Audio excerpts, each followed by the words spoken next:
Pilipinas. Ako si Miggy. Ito naman si Hill. At ito ang 23 oras ng Kabataang Balita, ang programang naglalahad ng pinakamahalagang pangyayari sa bansa.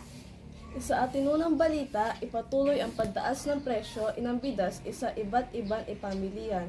Isaulat na ating field reporter na si Steffi.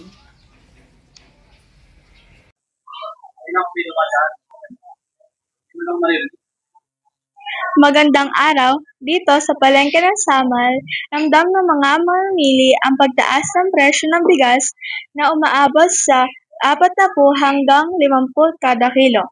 Ayon sa mga tindero, tumaas ang gastos sa produksyon at pag-angat kaya tumaas din ang presyo. Salamat, Steffi. Samantala, kamustahin naman natin ang sitwasyon sa iba't ibang barangay sa Samal. Pakinggan natin ang ulat ng nila field reporters Heian at Rufo.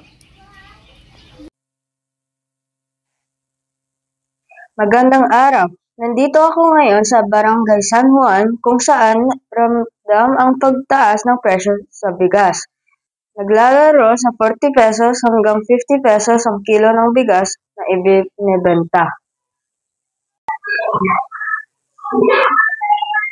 Magandang araw! Nandito ako sa Barangay Tabing Ilog. Ramdam na ramdam din dito ang pagtaas ng presyo ng bigas. Kaya ay nasa 65 piso kada kilo ang panindang bigas na mas mataas kaysa dati.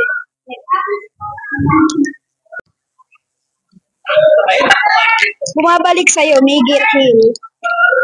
Salamat, Heian at Rufo.